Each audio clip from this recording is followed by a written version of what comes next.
Bismillahirrahmanirrahim. Assalamualaikum warahmatullahi wabarakatuh. Wa ala alihi wa sahbihi wa man da'a bi da'watihi wa iltazama bi tariqatihi wa tarsama khutwa jalal akidatan islamiyatan asasani fikratihi wa ahkama syar'iyatan miqyasan ya'malih wa mastarun yahkamih.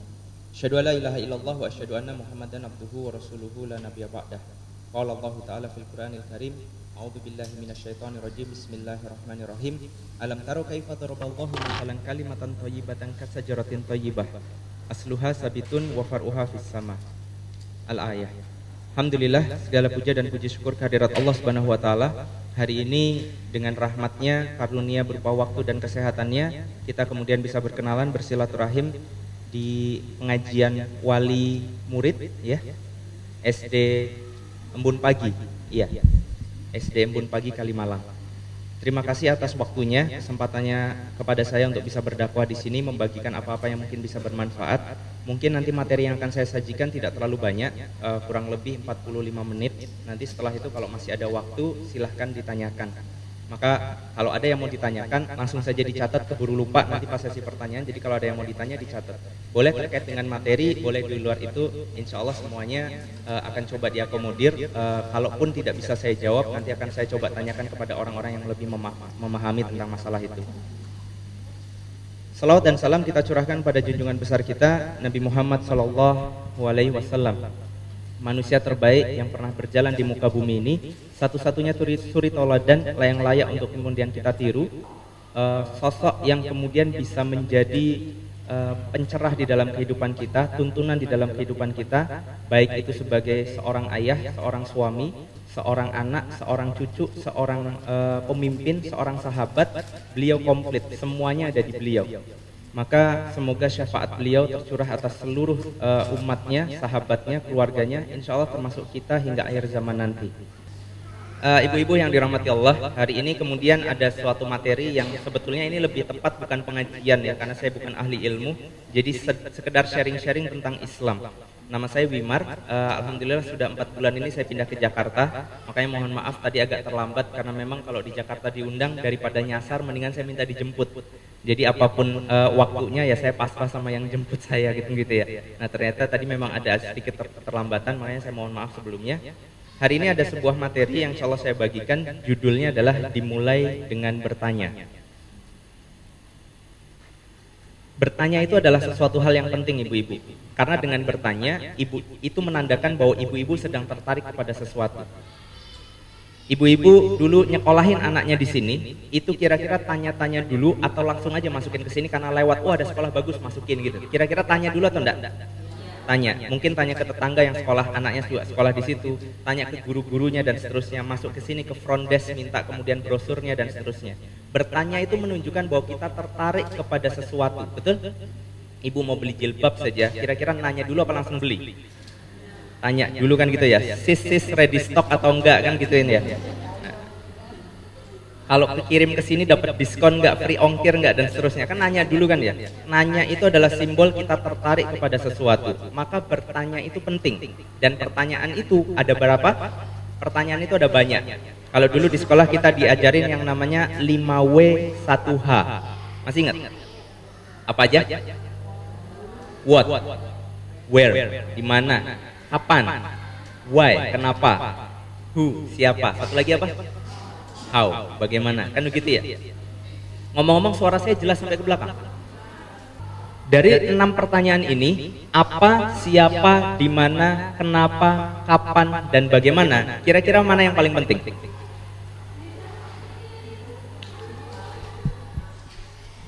Pertanyaan apa yang paling penting? Ada yang bilang why? Ada yang lain? Cung. Ibu, jilbab coklat. Kira-kira pilih yang mana Bu yang paling penting? Iya. How? How paling penting katanya. Bagaimana? Ada yang lain? Ibu yang jilbabnya kotak-kotak. Asti audience boleh Bu atau phone a friend. 50-50. Yang mana?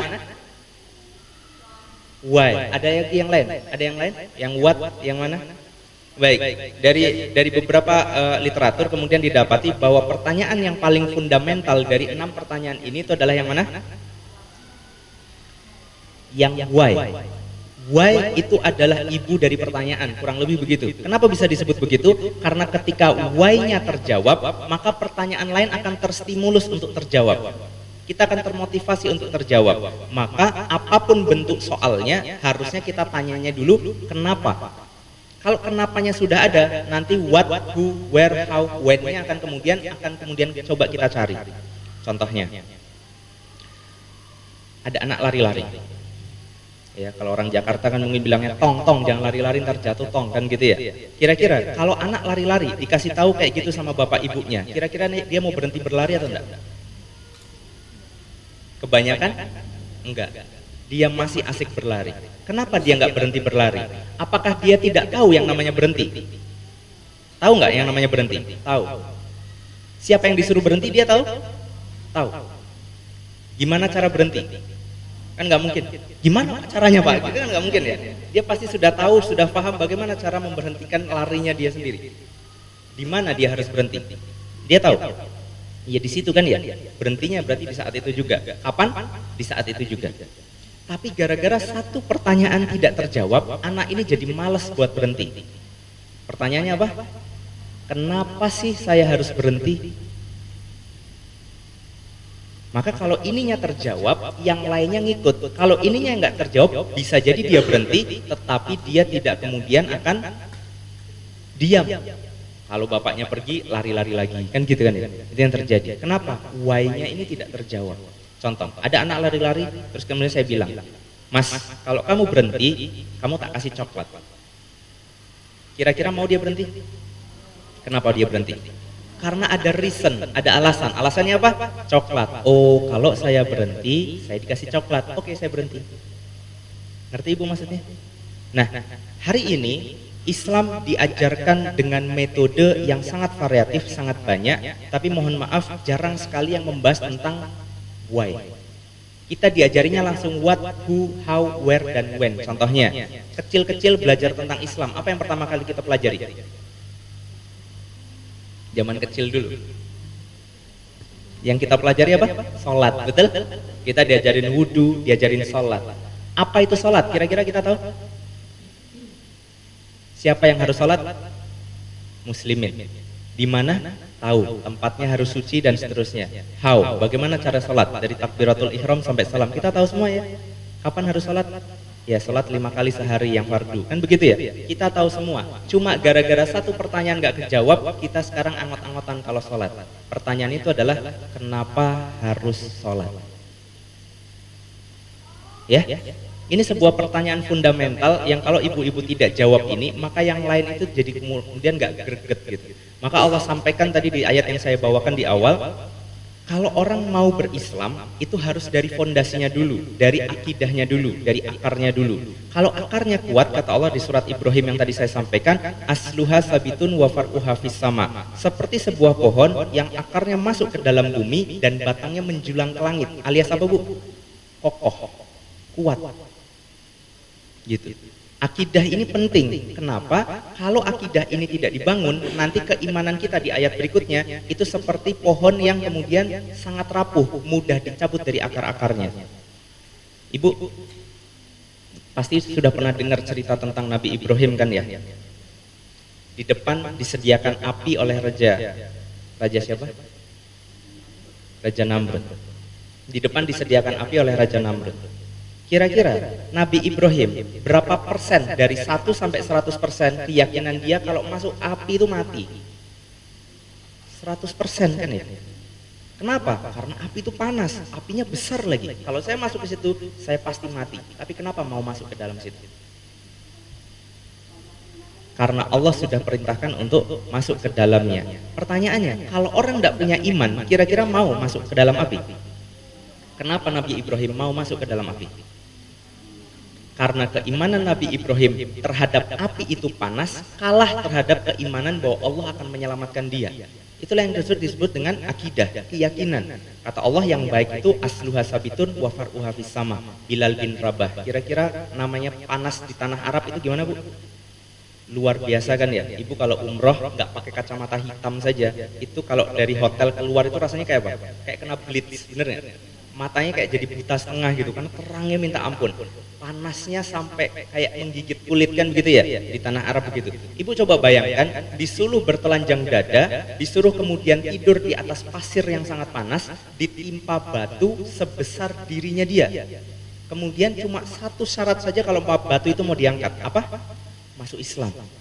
Kira-kira apa yang dikatakan Bilal bin Rabah, masih ingat? Ketika ditimpa batu, dia hanya kemudian bilang ahad, ahad gitu. Allah itu satu, Allah itu satu. Dia nggak tertukar gitu sama batu yang menimpa dirinya, tidak tertukar dengan panas yang mengujur di seluruh tubuhnya. Kenapa? Karena dia percaya bahwa Allah itu benar. Nah, ini yang disebut akidah. Ada keluarga Yasir, ibu namanya. Ini darah pertama yang tumpah di muslimin. Ada Yasir yang bapaknya kemudian disiksa oleh kafir Quraisy, diikat tangan dan kakinya, satu diikat ke kuda, satu diikat ke kuda. Kuda pertama lari ke timur, kuda kedua lari ke barat, pecah badannya. Bisa dibayangkan, di depan mata seorang anak kecil, yang itu anaknya sendiri, namanya Yasir. Ibunya diapakan? Ditusuk tombak dari bawah sampai kepala. Di depan mata anaknya. Kira-kira Yasir mau meninggalkan Islam? Ceritanya tidak begitu. Dia tetap pada pendiriannya bahwa Islam itu benar. Bahkan Rasul cuma bilang, Sobron ala Yasir, bersabarlah keluarga Yasir, sungguh orang tua kalian ada di surga sekarang. Kira-kira dia sedih atau senang? Senang. Bandingkan dengan kita, berapa banyak yang kemudian ada anggota keluarga kita meninggal, kemudian kita meronta-ronta, meraung-raung, banyak sampai pingsan. Kenapa bisa begitu? Karena tidak memahami sebetulnya hakikat di dalam Islam itu kematian seperti apa. Begitu kan dia? Nah, berbeda dengan para sahabat. Kalau dulu, kalau sekarang kita ngelihat ada yang meninggal, kita nangis merongrong seakan-akan dia tidak akan kembali lagi. Kalau para sahabat, ketika ada yang syahid, kira-kira sedih atau senang? Senang, karena dia sudah menemukan jalan yang menuju surga. Tinggal saya bisa ketemu dia lagi nggak di surga, kan begitu kan ya? Ada sahabat kumpul-kumpul, satu datang tangannya buntung. Tangannya buntung. Sahabat yang lain bilang, kenapa tangannya? Kemarin waktu perang tebas, putus. Kira-kira ibu kalau ngelihat ada orang tangannya buntung, kasihan atau malah senang? Kasihan, tapi kalau sahabat malah senang. Masya Allah, antum luar biasa. Di saat seluruh anggota badan kita ada di dunia, tanganmu sudah melambaimu dari surga. Coba dibayangkan, itulah akidah, itulah keimanan, itulah hasil kalau kita mau menelusuri perkataan atau pertanyaan why ini. Maka why itu begitu penting, karena why ini, alasan beragama ini menentukan seberapa kuat fondasi keislaman seseorang. Ada orang yang Islam karena jabatan, ada? Pergi naik haji. Kenapa? Besok mau ikut pilkada kan begitu kan ya? Ya biar ada tulisan haknya kan begitu, biar lebih pas kan gitu ya.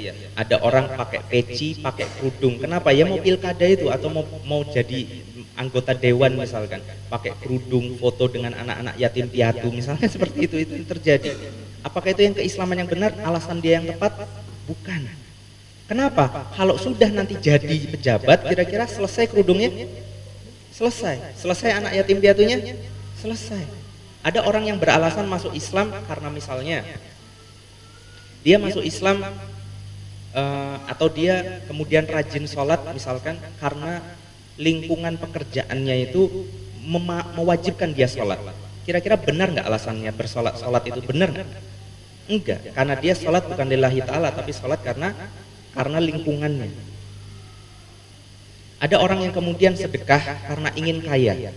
Boleh saja, tetapi benar alasan dasarnya itu bukan, karena nanti kalau dia sudah kaya, dia jadi nggak gemar bersedekah lagi.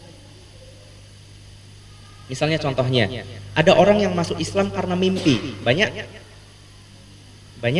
Apakah itu alasan yang tepat? Boleh tidak masuk Islam dengan mimpi? Boleh, tetapi kalau kita masuk Islam karena mimpi, nanti besok mimpi agama yang lain bisa bahaya. Jadi bisa pindah-pindah agama setiap minggu karena mimpinya gonta-ganti terus kan gitu kan ya. Nah ini yang terjadi. Maka apapun alasan kita masuk Islam, saya bilang boleh. Orang pakai hijab karena fashion, boleh? Boleh, tidak ada masalah. Tetapi setelah masuk ke Islam, seharusnya, seyogianya, dia itu kemudian mencari alasan yang paling kuat agar keislamannya ini bisa terjaga sampai dia meninggal. Itu maksud saya. Jadi saya tidak bilang alasan orang berislam karena sedekah, karena puasa, karena zakat, karena haji, karena jabatan dan lain sebagainya. Ya sah-sah saja, tetapi itu tidak menjadi fondasi yang kuat. Maka ini harus kita pahami. Untuk memahami itu, ada sebuah cerita menarik. Cerita yang datang dari sebuah negeri yang 15 tahun yang lalu, ini bukan negara yang dikenal gitu. Bukan negara yang maju. Ada yang tahu ini negara apa? Sekarang jadi begini. Ya, Dubai salah. Kalau Dubai harusnya padang pasir bawahnya. Apa? Korea. Negara yang sekarang sangat terkenal. Filmnya terkenal nggak sekarang? Iya kan ya, sinetron Korea, serial TV Korea digandrungi. Elektronik dari Korea. Coba cek mesin cuci ibu, mereknya apa? Jepang, Korea atau yang mana? Kebanyakan dari kita punya alat elektronik di rumah dari Korea. Handphone nomor 1 di dunia sekarang Samsung kan begitu ya. Coba lihat di jalan 10 tahun yang lalu, 15 tahun yang lalu, ada nggak mobil Korea? Nggak ada. Kalaupun ada itu dulu Timor. Ya, Timor yang kemudian dicap sama Indonesia kan begitu kan ya. Mobilnya dari Korea. Tapi sekarang coba lihat keluar. Kira-kira mobil Korea banyak? Hyundai, Kia, banyak? Banyak. 15 tahun yang lalu Korea ini bukan apa-apa. Bukan apa-apa, tidak dikenal, negara yang tidak dikenal. Sekarang jadi negara yang bisa menyaingi tren barat, kan begitu ya? Gangnam Style, kan gitu ya? Baju-baju gaya Korea, gitu kan ya? Saya juga nggak tahu, kok saya pernah lihat ada jilbab, bahannya namanya Korea. Nggak tahu itu hubungannya apa, tapi ya gitulah. Jadi Korea ini menjadi trendsetter dunia. Baik, ceritanya begini. Suatu saat, waktu naik sebuah pesawat, kan biasanya di depan ada majalah tuh. Ya kan ya, kalau kita duduk di pesawat ada majalah. Majalah itu kemudian dibuka, ada sebuah judul yang sangat menarik. Judulnya itu sederhana, tulisannya cuma visi gitu. Nah, judul ini membahas tentang negara ini. Suatu ketika, ini diceritakan di majalah itu, suatu ketika ada mahasiswa S2 dari Indonesia sekolah di Korea. Sampai Korea ketemu mahasiswa S1. S2 kalau ketemu S1 jaim atau jaim? Jaim kan ya, S2 kan gitu kan ya. Ini ketemu S1 walaupun dari Korea.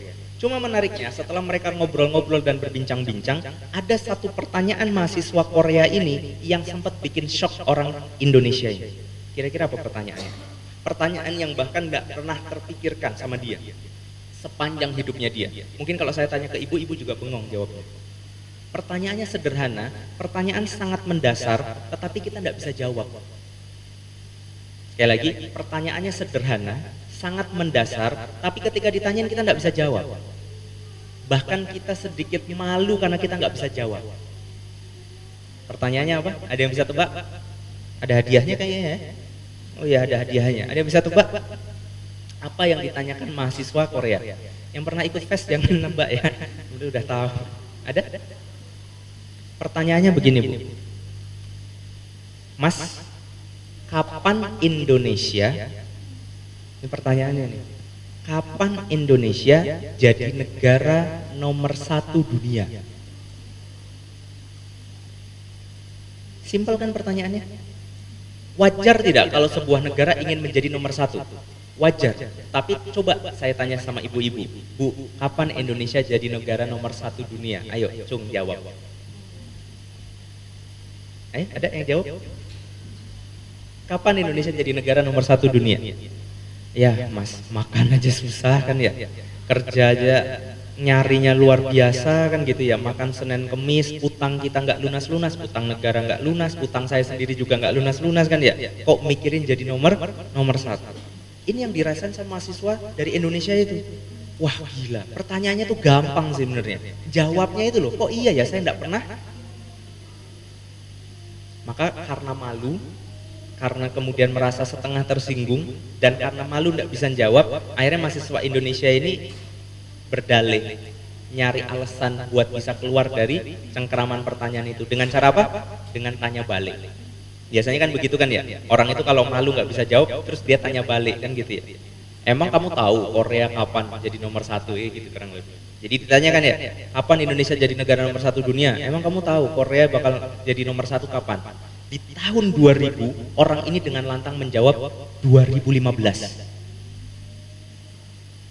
Di tahun 2000, berarti berapa tahun yang lalu? 16 tahun yang lalu. Orang ini menjawab 2015 dengan sangat lantang, sangat yakin.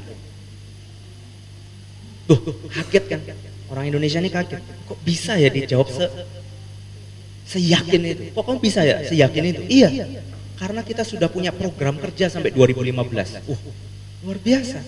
Apa program kerjanya? Iya, semua pemerintah kita sudah membuat blueprint, rancangan untuk membangun Korea ini 15 tahun lagi jadi negara dunia. Kayak sekarang ini, tahu Erdogan pemimpin negara mana? Turki. Itu sudah mencanangkan kan ya, tahun 2025 akan menjadi negara dengan super ekonomi baru di dunia, negara dengan ekonomi terkuat di dunia. Tahun 2070 sudah mencanangkan bahwa Turki akan menjadi negara terbaik di dunia dalam segala lini. Itu sudah dicanangkan. Sama Korea juga begitu. Ya, walaupun meleset sih kan ya, 2015 kan ya juga nggak jadi negara terbaik. Tapi dibandingkan tahun 2000, Korea yang sekarang itu jadi negara yang luar biasa. Kenapa? Karena pemerintahnya memberikan visi kepada semua rakyatnya. Wahai masyarakat Korea, kan gitu ya. Kalau bahasa Arabnya, ya masyarol Korea, kan gitu. Nah, orang Korea ini kemudian diseru untuk apa? Untuk memajukan negaranya. Jangan sekali-kali kalian pakai produk kecuali produk Korea. Jangan sekali-kali kalian keluar negeri habiskan uang kalian untuk membeli yang bukan produk Korea. Malulah kalau tidak pakai produk Korea. Terus dicanangkan begitu. Di Indonesia juga ada. Cintailah produk Indonesia, kan begitu kan ya. Tapi kurang berhasil. Nah, ini di Korea itu begitu. Di Korea itu juga begitu dicanangkan. Jadi orang Korea itu rela pakai Samsung. Samsung zaman dulu loh, bukan Samsung zaman sekarang. Samsung sudahlah mahal, fiturnya masih kalah jauh sama Nokia. Gitu ya, zaman itu Nokia sudah ada layar warna, sudah ada kamera, Samsung masih hitam putih. Ini tidak masalah, orang Korea beli Samsung. Ibu tahu tren handphone flip? Ya, itu kan yang menciptakan Samsung, dan itu menjadi dalih mereka. Ya sudahlah, biar nggak berwarna, biar nggak ada fotonya, biar nggak canggih, yang penting flip. Beda sama yang lainnya, karena ini punya orang Korea. Mobil juga begitu, mereka rela beli Hyundai, mereka rela beli Kia yang jelek, yang spare partnya mahal, yang sering rusak, daripada beli Toyota dari Jepang, daripada beli BMW dari Jerman. Mereka rela beli itu. Kenapa? Karena mereka tahu kalau bukan saya yang beli, ini mobil nggak akan jadi bagus. Karena dia butuh research and development, kan gitu. Dia butuh sumber daya, butuh uang untuk mengembangkan produk. Maka mereka berjibaku dari segala lini, teknologi, ya kan ya, tadi otomotif, infrastruktur juga begitu. Sekarang coba ibu ngelihat bego, traktor, molen yang ada di jalan, itu rata-rata juga produk dari Korea. Yang lain juga ada tren. Orang Korea membiasakan dirinya tidak terlalu cinta dengan Hollywood. Jadi memaksa dirinya untuk ya udah nontonnya film Korea aja, nontonnya film Korea. Kalau bisa kita ceritakan keluar film Korea. Sekarang jadi orang sekarang, zaman sekarang anak-anak kecil itu suka banget sama Korea, kan ya. Akhirnya apa? Terbukti dengan visi yang ditanamkan di awal, maka negara Korea ini bisa menjadi hampir, bisa belum dibilang nomor 1, tetapi masuk jadi jajaran negara-negara terbesar di dunia saat ini. Betul? Khususnya di Asia. Sekarang jadi majunya luar biasa semacam ini. Nah, ibu-ibu sekalian yang dirahmati Allah, apa maksud saya bercerita semacam ini? Kalau ibu memiliki visi yang besar, maka sesuatu yang ibu kerjakan itu pasti akan jangkanya itu panjang dan hasilnya pasti luar biasa. Tapi kalau visinya ini tidak ditanamkan di awal, ya nanti begitu-begitu saja. Masuk Islam, kepengen Islam cuma gara-gara pengen baca Quran. Nanti kalau sudah baca Quran, sudah merasa cukup. Karena sholat, nanti kalau sudah sholat merasa cukup. Maka kita butuh visi, di mana visi ini harus bertahan sampai kita mati, dan visi ini adalah visi yang terbaik. Tidak boleh yang kurang daripada itu. Maka coba saya tanya sama ibu-ibu semua, kapan Bu umat Islam jadi umat yang terbaik di dunia? Ya? Oh, ibunya ada yang jawab. Waktu zaman Utsmani itu, Bulan bilang, nanti waktu zaman Utsmani, waktu zaman Abbasiyah, waktu zaman Umayyah. Iya, tapi kan sudah tidak lagi. Kalau dulu Rasul itu cuma semadinah doang, dikepung sama Quraisy yang gedenya satu Mekah dan Jazirah Arab, bani-bani yang lainnya, diapit oleh dua raksasa, satu namanya Persia, satunya namanya Romawi. kemudian keluar bisa menjadi penguasa 2/3 dunia. Itu Rasul. Sama kan kondisinya sama kita, jadi sebuah minoritas di sebuah mayoritas. Kan kita begitu di Indonesia sebetulnya. Kita itu minoritas dari mayoritas. Nggak punya apa-apa, paling kaya juga tidak, malah lebih banyak mayoritas muslimin miskin di zaman sekarang. Kalau dibandingkan negara Islam, yang kaya sama yang miskin, banyak yang mana? Yang bersih sama yang kotor, banyak yang mana? Ayo aja adu Jakarta versus Singapura misalnya. Kalau di Singapura itu ngeludah saja ditilang, Bu. Kalau di Indonesia? Waalaikumsalam. Kalau di Indonesia, di mall saja ngeludah kan gitu kan. Nah itu kurang lebih begitu gambarannya. Kita sama Jepang, ayo adu-aduan disiplin. Menang siapa? Ibu pernah datang pengajian gak ngaret? Ini kan salah satu yang ngaret kan ya. Pernah datang pengajian gak ngaret? Ada? Jarang sekali. Kalau ada pengajian terus dibagi snack, apalagi pengajiannya outdoor, pernah melihat pengajian pulang bersih? Jarang sekali. Maka terus kita jadi berpikir, kita bersih tidak nomor satu, disiplin tidak nomor satu, on time tidak nomor satu, jujur. Ya lihat saja koruptor di Indonesia. Kan kalau orang mau menilai Islam kan jadi begitu kan ya. Mau tahu Islam, lihat saja Indonesia, negara dengan muslimin terbanyak di dunia. Lihat saja siapa negara paling korupsi di Asia Tenggara. Ya Indonesia ini kan begitu kan ya. Maka ini yang tercermin dari mulai Quran dikorupsi, sapi katanya dikorupsi, tapi ini katanya dikorupsi, dana haji sampai ke level yang bawah-bawah, sampai sendal ada hilang di masjid, itu juga orang Islam juga kan gitu kan ya. Makanya kita suka diledek kayak sama orang Nasrani kan ya. Katanya dulu waktu saya kecil ada yang pernah bilang begini, tahu nggak kenapa di masjid itu nggak pernah ada meja sama kursi kayak di gereja gitu. Iya, sendal aja hilang, gimana meja kursi, yang bilang gitu. Baik, intermezzo ya. Tapi ibu pernah tahu bahwa Islam pernah menjadi yang terbaik di dunia? Iya, kita pernah yang menjadi terbaik di dunia. Ini kurang lebih gambaran kota kita pada saat itu. Tahun 1900-an terakhir Islam berjaya di dunia. Tepatnya Mei 1924 hancur. Kita pernah menguasai menguasai dunia ini dengan satu kepemimpinan Islam. Ya, terakhir di Turki Utsmani. Gitu. Termasuk Indonesia ini. Indonesia ini adalah wilayah Futuhat Nusantara kan ya. Futuhat yang dijalankan oleh kekhalifahan Turki Utsmani untuk kemudian menaklukkan Nusantara ini masuk kepada Islam. Masa sih Mas? Berarti orang Islam di Indonesia itu gara-gara orang Turki, bukan gara-gara orang Turki, gara-gara Islam yang dipimpin di Turki. Kalau tidak percaya coba cek di atas masjid. Biasanya kalau di atas masjid ada logo apa? Ya. Bulan sama bintang, itu kira-kira gambar negara mana? Itu logo apa? Itu bukan logo Sailor Moon, Bu, beda. Bulan sabit dan bintang itu logo apa?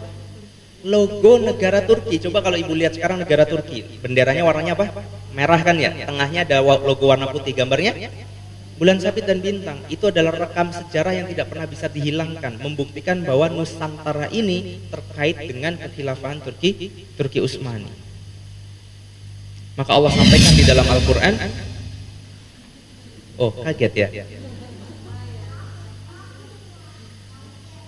Pada zaman dulu ada seorang anak kecil yang oleh ayahnya dikasih tahu, "Nak, dengarkan hadis Rasul berikut ini." Rasul bersabda, "Kalian pasti akan membebaskan Konstantinopel. Sehebat-hebat amir atau panglima perang adalah amirnya, adalah panglimanya, dan sekuat-kuat pasukan, sebaik-baik pasukan adalah pasukannya." Maka nak, kamu tahu hadis ini untuk siapa? Hadis ini adalah untukmu. Ini hadis disabdakan Rasul itu 600 tahun yang lalu, saat kemudian si anak kecil ini kemudian dikasih tahu. 600 tahun yang lalu Rasul kasih tahu bahwa akan ada seorang yang menaklukkan tuh Konstantinopel, dan panglimanya adalah panglima yang terbaik, pasukannya adalah pasukan terbaik. Nah, kamu tahu kamu itu siapa? Kamu itu adalah panglimanya. penanaman visi yang luar biasa untuk seorang anak yang masih kecil. Dia diajarkan oleh dua gurunya, ya, yang satu ahli tafsir Quran, yang satu ahli militer, tapi alim ulama juga. Maka kemudian anak ini kemudian menjadi anak yang sangat luar biasa. Dia dididik, dia bisa menghafalkan Quran, bahkan kemudian dia menghafalkan 8 bahasa. Semenjak kecil sudah bisa berlatih bela diri, tahajud tidak pernah lepas dari dirinya. Setiap hari semenjak dia balik, dia terbiasa memimpin pasukan-pasukan, bahkan 250.000 pasukan dia pimpin, dan pasukannya bukan main-main. Nama pasukannya Janissaries, pasukan terbaik di dunia yang dimiliki oleh kekhilafan Islam. Pasukan yang ketika menyerang 1 bulan sebelum datang ke tempatnya, orang di tempat itu sudah ketakutan. Itu pasukan kita namanya Janissaries, dan orang ini panglimanya namanya siapa? Namanya Muhammad Al-Fatih, yang kemudian menaklukkan Konstantinopel, mengangkat puluhan 72 kalau tidak salah kapal masuk ke Bukit Galata untuk menaklukkan Konstantinopel. Kenapa bisa sehebat itu dan sekuat itu? Karena visi yang ditanamkan. Maka kita harus bertanya sebuah pertanyaan yang sangat basic, yang sangat sederhana, tapi jarang pernah kita tanyakan. Dan pertanyaan ini akan membuat kita tercengang selayaknya mahasiswa Indonesia tadi tercengang. Apa pertanyaannya? Kan kalau orang bilang everything happens for a reason. Setiap segala sesuatu terjadi karena alasan. Maka coba jawab pertanyaan ini. Why should you choose Islam? Kenapa kita memilih Islam? Wajar gak kalau kita bertanya semacam itu? Wajar gak? Ibu pakai sepatu saja, mau beli sepatu saja, milih itu butuh alasan, betul? Milih itu loh, milih sepatu itu kan butuh alasan. Milih cincin, milih gelang, belanja macam-macam, pulang beli oleh-oleh untuk anak-anak, itu butuh alasan. Oh, anak saya itu memang suka roti ini, ya dibelikannya roti itu karena anaknya suka. Harus ada alasan untuk sesuatu. Nah, kita pakai baju saja punya alasan, tetapi ada sesuatu yang sudah nempel dari kita sejak lahir. Bahkan kayaknya akan terus nempel di kita ini sampai mati. Sesuatu yang setiap hari kita coba tekuni, sesuatu yang setiap hari harusnya menjadi jalan hidup kita, tapi kita tidak pernah bertanya, kenapa kita memilih itu? Bapak Ibu sekalian, ada Bapak ya. Bapak Ibu sekalian,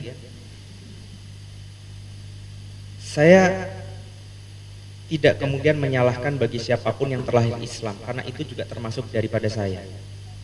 Tetapi coba Ibu bayangkan pertanyaan saya ini. Apakah kira-kira Allah rela? Apakah kira-kira Allah ridho atas keislaman kita yang beruntung semacam ini? Ya kan ya? Kita beruntung kan ya? Beruntung ada di jalan yang benar. Tapi pertanyaannya, kalau kita mati dengan cara beruntung semacam ini, apakah keimanan kita Allah ridhoi? Tatkala kemudian kita juga tidak bisa membuktikan bahwa Islam itu benarnya di mana. Why should you choose Islam? Kalau biasanya saya pengajian, saya tanya kepada jamaah, ada beberapa jawaban. Jawaban paling favorit adalah karena memang sudah dari dulu begitu. Sudah dari kecil, sudah dari lahir Islam. Ya maka kalau semacam itu saya tanya lagi, apakah Allah ridho dengan keislaman kita yang beruntung semacam itu? Ada lagi yang kemudian mencoba mencari dalilnya. Kenapa memilih Islam?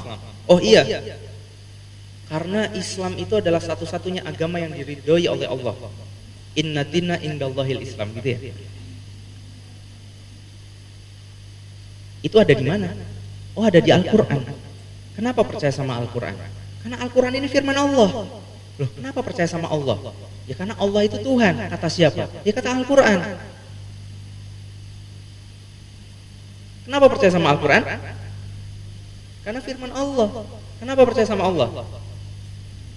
Karena di Al-Quran bilangnya begitu. Ibu ngerasa aneh gak? Coba ya saya tanya ya.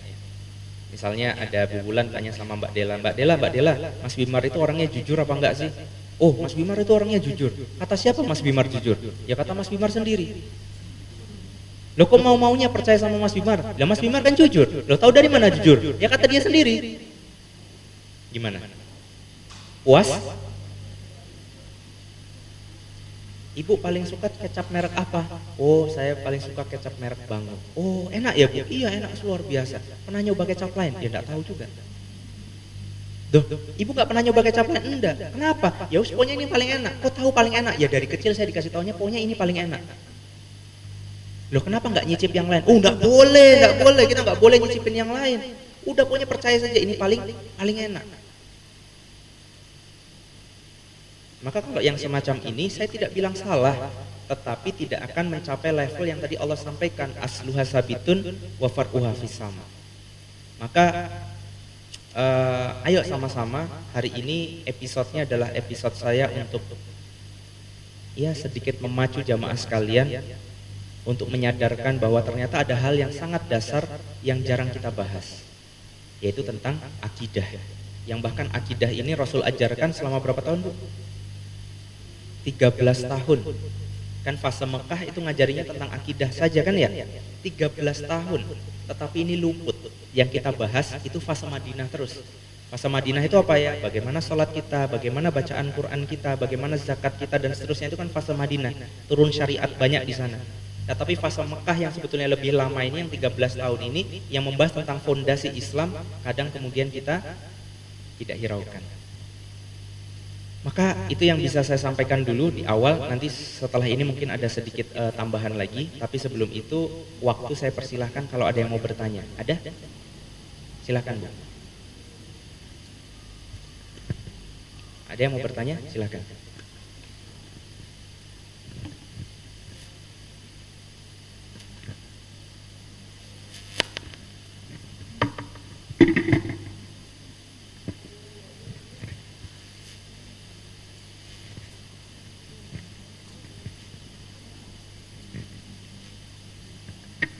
Ibu ada yang mau ditanyakan?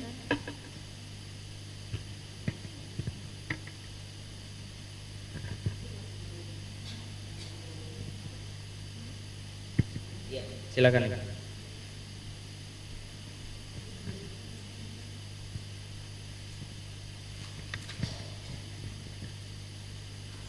Assalamualaikum warahmatullahi wabarakatuh. Waalaikumsalam warahmatullahi wabarakatuh. Saya pernah melihat kesaksian seorang penyanyi. Dia berpindah agama menjadi non-muslim. Nah, katanya dia itu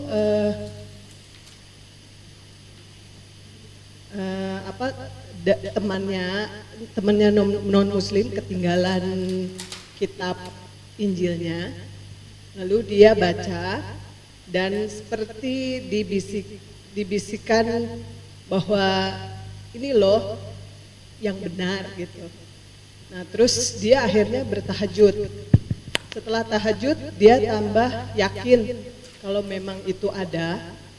Maksudnya ini adalah pilihannya dia yang benar, karena ada setelah selesai tahajud itu ada yang ngetuk pintunya. Setelah dia lihat itu seperti wajah, maaf ya, Yesus katanya. Lalu berjalannya waktu dia terus mencari-cari. Kebetulan dia mencarinya salah mungkin ya, ke temannya yang non muslim itu. Intinya adalah apa yang dia lalui itu kok mengarahkan dia untuk berpindah agama menjadi non muslim. Nah, yang mau saya tanyakan itu adalah apakah ini memang sudah jalannya dia, atau bagaimana cara kita biar tidak seperti dia gitu. Itu aja sih Ustaz. Terima kasih Bu Ustaz. Assalamualaikum warahmatullahi wabarakatuh. Waalaikumsalam warahmatullahi wabarakatuh. Baik. Ibu pernah ngelihat ada orang yang pindah agama gara-gara kardus Indomie? Ada ya? Ada orang pindah agama gara-gara SPP? Ada? Gara-gara hutang? Ada. Itu cara berpindah agamanya kira-kira pakai proses berpikir atau tidak? Tidak. Pakai proses beriman atau tidak? Tidak. Sama juga ketika orang berpindah agama dengan perasaannya dia. Maka ini penting untuk kita bahas. Nanti kalau kita bikin kajian Fastabiqul Khairat, ada di episode kedua, namanya Mafahim Kebenaran. Kita membahas tentang cara berpikir Islami. Jadi ada kitab judulnya At-Tafkir. Nah, kitab ini menjelaskan tentang bagaimana seorang Muslim seharusnya berpikir. Bapak Ibu sekalian yang dirahmati Allah, Ibu, kenapa ada orang yang kemudian sangat mudah berpindah agama, bahkan prosesnya lewat tahajud, coba bayangkan. Jadi lewatnya tahajud tapi malah pindah agama kan ya? Karena dia menggunakan perasaannya dia. Dia tidak menggunakan akal dia. Coba Ibu cek. Di dalam Al-Quran, semua perintah beriman itu adalah perintah berpikir. Semua perintah beriman itu adalah perintah berpikir. Salah satunya misalkan surat Ali Imran. Inna fi khalqis samawati wal ard, kan ya. Wa ikhtilafil laili wan nahar la ayatil liulil albab. Dijadikan kemudian silih berganti malam dan siang, pergantian waktu hari, penciptaan langit dan bumi sebagai tanda kekuasaan Allah bagi mereka yang mau berpikir. Ayat pertama yang turun di dalam Islam apa, Bu? Perintah untuk membaca. Membaca itu maksudnya apa? Explore, maksudnya berpikir, observe dan seterusnya. Perhatikanlah. Jadi agama Islam itu sebetulnya adalah agama yang sangat ilmiah. Bahkan ini adalah kekuatan agama Islam. Kenapa? Karena dengan sesuatu yang ilmiah ini, sesuatu ini bisa diajarkan dengan sangat mudah. Coba saya mau tanya. Kira-kira kalau pelajaran agama di Indonesia ini yang Ibu sering dapatkan lebih terlihat saintifik atau abstrak? Abstrak. Kira-kira agama yang lainnya itu lebih abstrak atau saintifik? Abstrak juga. Misalkan kita ngomong, nggak apa-apa kan ya, ini kan namanya mencoba memperbandingkan agama. Nanti ibu-ibu bisa kemudian pelajari lebih lanjut, banyak videonya di YouTube, misalkan Dr. Zakir Naikah atau yang lainnya, Harun Yahya dan seterusnya. Misalkan contoh ya, di Nasrani. Udah percaya aja, Tuhan itu tiga. Tiga ini adalah satu. Satu adalah tiga. Tiga-tiganya ini tidak bisa disatukan. Dan satunya ini tidak bisa dipisah-pisahkan menjadi tiga. Tiga adalah satu, satu adalah tiga. Masuk akal? Nggak masuk akal. Bikin bingung. Maka kemudian yang menerima ini, percayanya pakai akal atau pakai perasaan? Pakai perasaan. Gimana ya, waktu saya datang ke acara itu, saya coba angkat tangan saya itu hati kita bergetar gitu. Kemudian tiba-tiba nggak tahu kenapa air mata mengalir gitu. Rasanya Tuhan ada di sebelah saya, Tuhan memeluk saya misalnya. Dia nangis kemudian dia masuk agama itu. Pertanyaannya, itu terjadi juga sama orang tahajud nggak? Terjadi. Itu terjadi juga nggak sama orang kemudian di wihara misalkan dengan sio dan sebagainya? Terjadi? Terjadi juga. Maka ketika ini diadu, tidak akan kemungkinan ada yang menang. Akhirnya debat kusir. Terakhir kita cuma bisa bilang ya sudah, tidak usah dibahas. Kamu percayanya begitu, sudah. Aku percaya begini, lakum dinukum waliyadin, kan ya? Itu yang terjadi. Tapi bagaimana menariknya kalau Islam ini bisa disampaikan dalam bentuk yang sangat ilmiah? Coba saya mau tanya. 2 tambah 2 sama dengan berapa? Ya? 2 tambah 2 sama dengan 4. Bukan, Bu. Saya kasih tahu. 2 tambah 2 sama dengan 5. Gimana? Ada yang mau percaya? Percaya itu kan beriman, kan percaya kan ya? Oke, saya ajak ibu, ini lantai berapa paling tinggi? Lantai 4. Oke, kita ada di top roof sekarang, Bu. Saya bilang sama ibu percaya deh sama saya, ibu loncat itu langsung selamat. Jadi, gitu. Kayak Superman. Saya mau kasih uang 100.000, ada yang mau loncat? Oke, 500.000. Oke, 5 juta. 10 kalau begitu. 25? Tidak mau juga. Kenapa ibu nggak mau loncat dari atap gedung?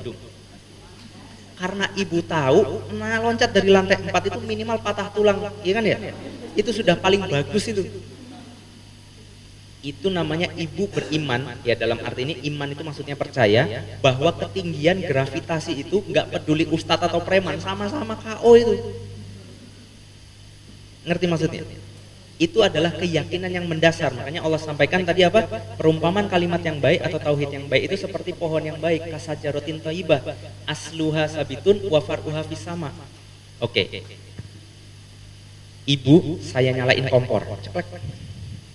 500.000 lagi, 5 detik aja di atasnya. Oke, 500.000, mau? Oke, 5 juta, 5 detik saja di atasnya, mau? Enggak, kenapa? Karena ibu beriman bahwa api itu panas. Ibu percaya banget gitu, api itu panas. Bahkan percaya sampai mengakar, sampai nggak mau kalau disuruh megang api.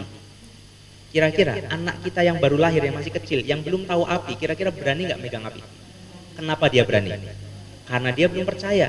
Kira-kira ngajarin dia percaya bahwa api itu panas, gampang atau susah? Gampang kan ya? Gimana caranya? Deketin aja tangannya sama api pelan-pelan. Panas kan? Panas, jangan dipegang kan gitu ya. Kasih kertas nih. Kebakar. Jangan. Iya kan? Dari situ dia memahami banget. Syukur-syukur kalau dia itu sampai kena apinya gitu. Sedikit maksudnya. Oh ya panas gitu. Kira-kira kalau dia sudah tahu api panas, kira-kira besok lagi iseng nggak kemudian megang api? Enggak. Ada api unggun, dia iseng nggak? Kira-kira api kompor panas. Kalau api unggun panas nggak ya? Kira-kira begitu? Enggak. Kenapa begitu? Karena kepercayaannya sudah terbukti. Nah itulah kepercayaan yang benar, yang nggak goyah. Enak tidak? Kalau kita bisa mengajarkan Islam kepada orang lain, semudah mengajarkan bahwa api itu panas. Semudah mengajarkan bahwa 2 tambah 2 sama dengan 4. Enak? Ya itulah Islam. Islam itu ilmiah. Maka orang yang belajar Islam seharusnya dia jadi pandai. Seharusnya dia jadi cerdas. Karena Islam ini fitrahnya mencerdaskan umatnya. Karena seluruh ayat-ayat di dalam Al-Quran, coba ibu bayangkan, ayat Al-Quran ada berapa? 6.236 ayat, ya, bukan 6.666 itu bukan. Itu fitnah itu. Yang betul 6.236 ayat. Ibu bayangkan, 6.236, 1000-an itu ayat tentang ilmu pengetahuan, Bu. Dan itu cuma ada di Islam. Di agama lain tidak. Di agama lain sistem pengajarannya itu doktrinisasi. Karena memang tidak bisa dibuktikan. Agama itu abstrak. Agama itu kayak candu, kayak racun, tidak bisa dibuktikan secara ilmiah kecuali Islam. Makanya Islam itu benar. Saya mau kasih sebuah cerita, kira-kira ibu rasa ini masuk akal atau tidak. Kalau ibu nanti tahu belajar tentang agama Hindu, di Hindu itu ada 33 juta dewa, Bu. Berapa? 33 juta dewa. Bagaimana mungkin ibu paham semuanya kan ya? Asmaul Husna 99 aja susah kan gitu. Coba diurut pasti macet. Ini kan. 33 juta dewa. Salah satu yang paling terkenal siapa? Misalnya ada Dewa Krishna misalnya. Ini juga lucu nih, sekarang jadi tren ya. Anak-anak zaman sekarang kemana-mana pakai Krishna. Tas gambarnya Krishna. TPA, Bu, saya pernah ngeliat serius ini. TPA, meja TPA-nya itu gambarnya Upin Ipin, Power Ranger, sebelahnya Krishna. Ibu tahu Krishna itu kan Tuhannya orang Hindu. Jadi kalau ada anak kecil kita pakai tas gambar Krishna, itu sama seperti dia pakai salib di dadanya. Tapi kan kita nggak masalah kan ya, karena penyelimuran media itu luar biasa. Oke, balik lagi ke Krishna. Gimana ceritanya Krishna? Waktu Krishna kecil, ibunya manggil, kamu makan tanah ya Krishna? Enggak kok, Bu, enggak gitu. Bohong, kata kakakmu kamu makan tanah. Coba buka mulutnya. Saat dibuka, apa yang dilihat ibunya? Saat Krishna membuka mulutnya, apa yang terjadi? Alam semesta berputar di dalam mulutnya Krishna. Gimana? Keren kan? Keren. Jadi mangap, coba mangap, pas mangap ternyata di dalamnya ada alam semesta. Cuma masalahnya kalau alam semestanya ada di mulutnya dia, terus ini apa kan gitu kan ya? Ini kita tinggal di mana kan ya? Ada lagi Dewa Wisnu, Supreme Soul, dewa yang sangat besar. Bahkan dia berenang saja itu di kosmik antar galaksi. Dan kehidupan manusia ini cuma sebagian dari mimpi-mimpinya Dewa Wisnu. Ada lagi Dewa Persahabatan, bentuknya kera, namanya Hanuman. Ya kan ya, yang kemudian rela hampir mati untuk menyelamatkan temannya, namanya Laksmana. Ada Ganesha, dewa berkepala gajah, ITB. Ini kan ya, hewan elephant headed kan gitu kan ya. Apa yang terjadi? Dia menyelamatkan ibunya Parvati sebagai simbol kesetiaan anak kepada orang tuanya. Nah itu diterusin aja sampai 33 juta. Masuk akal Bu? Lebih seperti dongeng. Maka dari memahami kesalahan agama lain, bukan kemudian niatan kita untuk mencela penganutnya, bukan untuk kemudian menyalahkan orang yang memeluknya, tetapi memahami bahwa berarti Islam itu benar dan itu penting. Nih, saya kasih lihat. 2 tambah 2 sama dengan? Ini kayaknya teksnya bakal kepotong ya. Sebentar ya.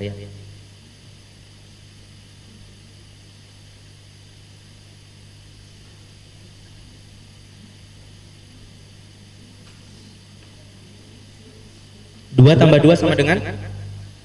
Salah. 2 tambah 2 sama dengan? Berapa? Salah. 2 tambah 2 sama dengan? Berapa? Salah. 2 tambah 2 sama dengan? 5. Percaya? Yang ngajar saya loh, masa nggak percaya? Oke, kalau saya nggak dipercaya, dosen ini masa nggak dipercaya? 2 tambah 2 sama dengan? 2 tambah 2 sama dengan? 5 saya kasih tahu. Tuh. ساکت. این درس اول امروزه. 2 با 2 میشه 5. 2 با 2 چند میشه؟ 5 میشه. بلندتر. 2 با 2 چند میشه؟ 5 میشه. بلندتر. چند میشه؟ 5 میشه. تکرار کنیم. 2 با 2 چند میشه؟ 5 میشه. چی پسر؟ آقا اجازه مگه 2 با 2 4 نمیشه؟ من دارم به تو میگم 2 با 2 5 میشه. پس چه سوال نیست. فهمیدی؟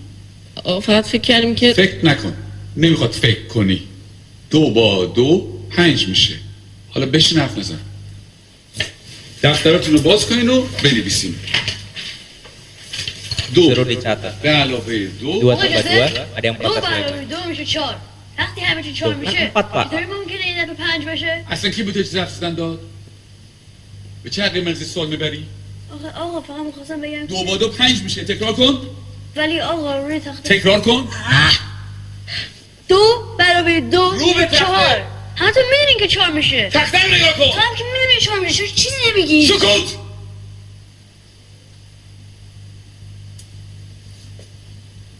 دفتراتون رو باز کنه بنویسین.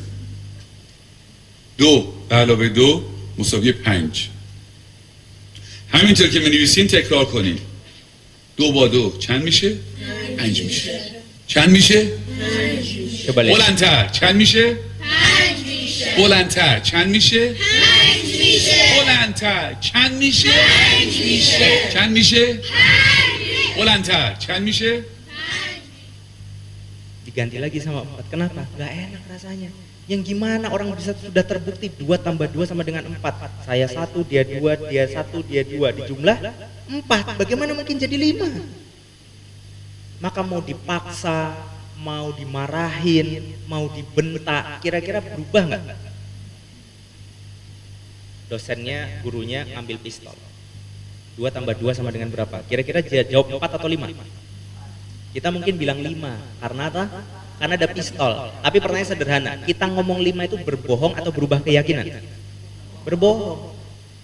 Nah itulah yang kemudian dirasakan para sahabat Rasul. Walaupun badan ditimpa batu sebesar badannya, walaupun api membara di depan matanya, walaupun laut itu terbentang di depan Musa dan Bani Israel saat pada itu, disuruh lewat, ya lewat.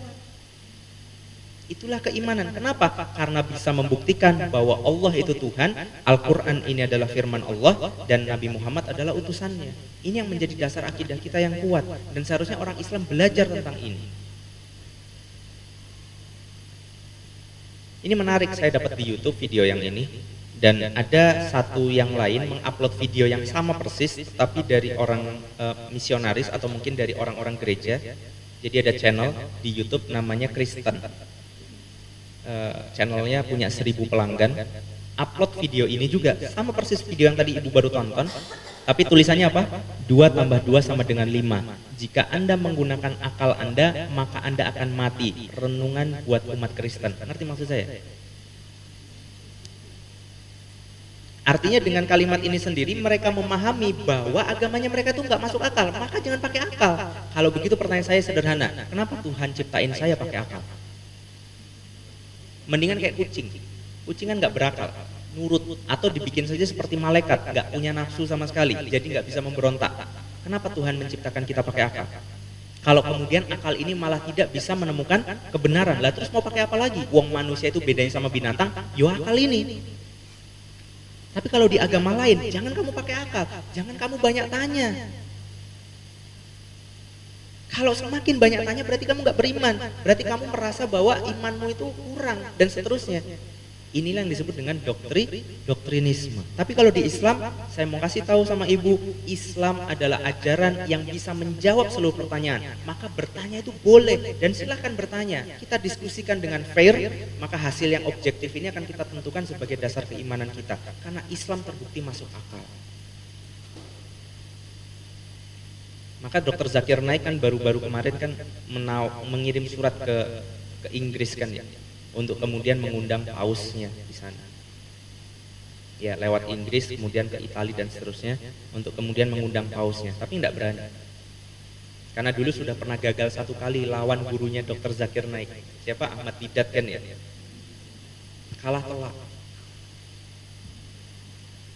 Suatu saat perdebatannya dibuka, ini bukan Dr. Zakir Naik, salah satu ahli teologi Islam yang lainnya. Perdebatan itu berjalan dengan kaku dan apa istilahnya itu? Deadlock lah di tengah jalan. Kemudian saat-saat diam, ada asistennya yang dari musliminnya itu kemudian ngasih tahu, bisik-bisikin. Kemudian yang debat yang orang muslimnya itu kan ini muslim sama Kristen. Kemudian ketawa terbahak-bahak, kemudian nangis terseduh-seduh. Jadi baru dibisikin sama asistennya dia nangis. Sampai bikin bingung lawan debatnya itu. Lawan debatnya nanya, kamu kenapa nangis? Ini asisten saya baru ngasih tahu. Nah, ngasih tahu apa? Katanya malaikat Jibril meninggal. Duh, kok ibu ketawa? Persis loh sama yang orang itu. Orang Nasraninya ini ketawa. Jadi sama kayak ibu tadi barusan. Jadi dikasih tahu malaikat Jibril meninggal gitu, dia nangis. Innalillahi wa inna ilaihi raji'un. Kemudian orang Nasrani yang berdebat ini tertawa terbahak-bahak. Kemudian dibalik tanya sama yang muslim, kenapa kamu ketawa? Kamu gila bagaimana? Malaikat kok mati? Yang benar saja. Terus orang ini bilang, muslimin bilang, loh kalau Tuhan aja bisa mati, malaikat kenapa nggak bisa mati?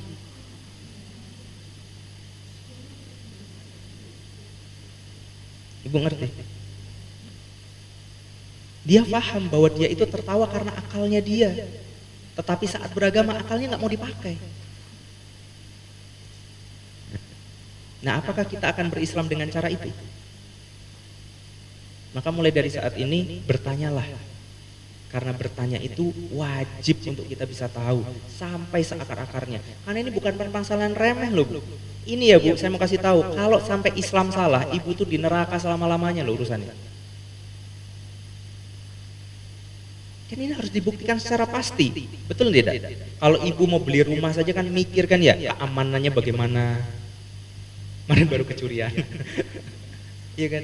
Keamanannya bagaimana, terus angker apa enggak, kadang kan suka dipikirin begitu kan ya. Itu cuma rumah yang ditinggal sementara waktu. Sementara kalau kita mati, urusannya dunia akhirat. Yang kalau salah selama-lamanya tersiksa. Dan tersiksanya bukan di rumah, di mana? Di neraka. Ini kalau dalam versi Islam di hadis-hadis yang sahih dijelaskan tentang gambaran tentang neraka. Salah satunya apa? Kedalamannya neraka. Berapa lama Bu kedalamannya? 70 tahun. Bingung ya? Ini neraka kan kayak jurang gitu. Kalau ada muslimin atau orang kafir yang kemudian dilempar dari atas neraka, dia jatuh itu sampai dasar 70 tahun. Busarnya minta ampun, panasnya minta ampun. Siksaan neraka yang paling ringan yang kemudian akan dirasakan oleh pamannya Rasul Abu Thalib, dipakaikan terompah dari api neraka. Yang karena menggunakan terompah itu sendal lah, kurang lebih. Karena menggunakan sendal itu maka otaknya mendidih. Itu yang paling ringan Ibu. Makannya apa? Buah zakum yang kalau dikunyah keluar nanah dan darah. Tapi karena tidak ada makanan lain maka itu kita makan dengan rakusnya. Coba ibu bayangkan, ini adalah permasalahan tidak sepele. Kalau ibu bisa meyakinkan bahwa Islam itu benar, alhamdulillah. Maka jalankan Islam sepenuh hati, karena surga menanti kita kan ya. Yang 7 aliran sungainya menanti kita kan, kemudian bidadari surga. Mohon maaf ini ibu-ibu semua kan ya. Nanti ibu coba minta bidadara, siapa tahu dikabulkan. Nah, di sana tuh luar biasa, dan itu pun menanti kita. Maka ini bukan permasalahan yang sepele. Saya mau kasih gambaran lagi yang lainnya. Kalau ada yang mau ditanya, saya disela aja boleh ya. Soalnya saya kalau sudah ngomong susah berhenti. Mungkin tidak pluralisme itu benar. Pluralisme ibu tahu? Pluralisme itu adalah paham di mana meyakini bahwa semua agama itu benar. Udahlah, semuanya itu benar, nanti semuanya ke surga. Beda nama saja. Ada yang surga, ada yang firdaus, ada yang apa tuh? Kalau orang Hindu atau apa? Nirwana, betul. Semuanya itu sama. Beda nama saja, satu Allah, satu Yesus, satu Wisnu, satu Yahweh, misalkan orang Yahudi. Cuma beda nama. Kira-kira benar atau salah pemahaman ini, Bu? Ya, benar atau salah? Oke, yang bilang benar, yang bilang salah. Kira-kira meyakini bahwa semua agama itu benar, itu benar atau salah? Yang bilang salah, coba. Sisanya benar berarti? Apa bodoh amat lah, nggak usah ngacung aja lah. Oke, kita nggak usah repot-repot ngambil banyak agama. Kita ambil 2 saja sampel. Anggaplah Islam sama Kristen. Kalau di Kristen, bagaimana nasib orang Islam? Bagaimana nasib domba-domba tersesat? Masuk apa? Masuk neraka. Kalau di Islam, bagaimana nasib orang kafir? Innalladzina kafaru, kan begitu kan ya? Min ahlil kitabi wal musyrikin. Terusannya? Finari jahannam khalidina fiha, masuk neraka selama-lamanya mereka kekal di dalamnya. Kalau kafir di Islam masuk neraka, kalau kafir di Kristen masuk neraka. Kalau ini mau disamain gimana caranya coba? Kesimpulannya apa kalau mau disamain? Kalau disamain kesimpulannya begini. Orang Islam yang tidak baik atau yang kafir itu akan kemudian masuk neraka. Nya orang Islam. Yang neraka orang Islam ini adalah surganya orang Kristen, karena dia baik di agama Kristen. Orang Kristen yang malah kemudian Kristen, kalau ada orang yang kemudian malah memeluk Islam, dia akan masuk nerakanya orang Kristen. Yang nerakanya orang Kristen ini adalah surganya orang Islam. Mau diterima? Enggak masuk di akal. Baru 2, apalagi kalau semua agama dianggap sama. Maka agama itu harus dicari mana yang benar. Bukan untuk, sekali lagi, bukan untuk kemudian menyalahkan penganutnya, tetapi untuk menjadi dasar bahwa kita beriman atas alasan, atas hujah. Tidak bisa semuanya dianggap benar. Kalau semuanya dianggap benar, itu sama kayak kita harus melihat ke kanan sambil melihat ke kiri. Bisa? Coba ibu melihat ke kanan sambil melihat ke kiri. Gak bisa, kecuali ibu ayam, matanya di kanan sama di kiri. Itu bisa. Makanya ayam itu kalau jalan kan gini, kan gini kan. Itu sama kayak orang buta itu kan begini kan, melihat ke depan gitu. Alam kan begitu, udah mentok belum, udah mentok, jadi dia nggak bisa ngeliat ke depan. Atau suka ngeliat alam kan, jalannya kan nengok kanan nengok kiri kan ya. Kayak gitu ya, ya ngeliat ya. Ini nggak bisa ngeliat ke depan. Nah kita kan bisa ngeliat ke depan. Nah memahami agama-agama itu sama benarnya itu seperti harus melihat ke kanan sambil melihat ke kiri. Ya, itu maksud saya, dan itulah pentingnya kita memahami Islam ini. Maka yang berikutnya, tatkala nanti ibu bisa menemukan kebenaran atas Islam. Kebenaran atas Islam itu maksudnya gimana sih mas? Maksudnya ibu bisa benar-benar membuktikan bahwa Allah itu adalah Tuhan. Coba saya tanya, buktinya apa Allah itu Tuhan? Oh karena dia yang memberi saya rezeki. Loh itu bisa jadi Yesus loh. Kalau orang Kristen yang ngomong kan pasti kan begitu. Atau orang Hindu ngomong, ya itu bisa jadi Tuhanku juga. Karena kalau tahajud saya nangis loh. Kalau saya berdoa itu juga nangis. Kalau saya sembahyang itu juga nangis. Ayo, apa buktinya Al-Quran itu kitab suci, firmannya Allah? Buktinya di mana?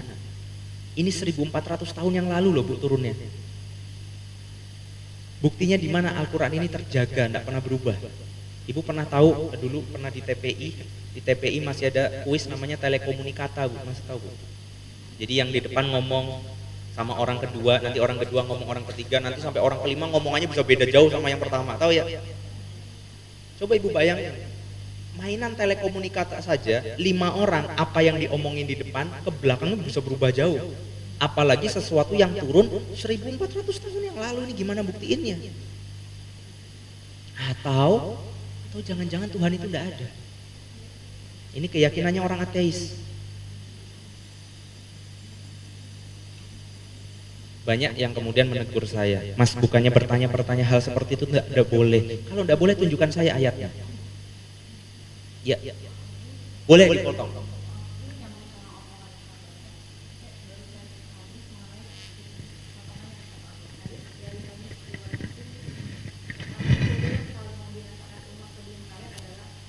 Banyak bertanya tanpa faedah dan kita memiliki paham. Jadi sampai mana sih kita boleh nanya gitu? Sampai itu udah nggak boleh nanya lagi gitu. Sampai apa kalau kita boleh nanya, apa tidak kita boleh nanya. Ya. Karena agama kan kita harus banyak bertanya itu. Ya.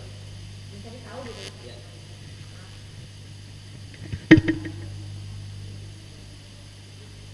Bagus pertanyaannya. Bu, kalau mau ada yang tanya lagi setelah saya nggak apa-apa ya. Saya senang kalau ada yang banyak tanya. Kenapa? Karena seperti yang saya bilang di awal, bertanya itu menunjukkan Ibu tertarik kepada sesuatu. Pertanyaan sangat baik, Bu. Super sekali. Saya coba jawab ya.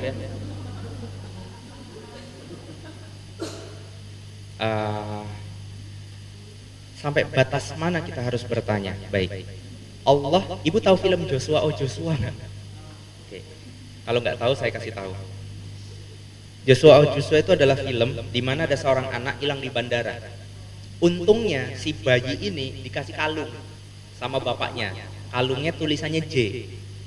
Yang dari kalung inilah akhirnya kemudian anak ini nanti di endingnya di filmnya itu bisa ketemu bapaknya.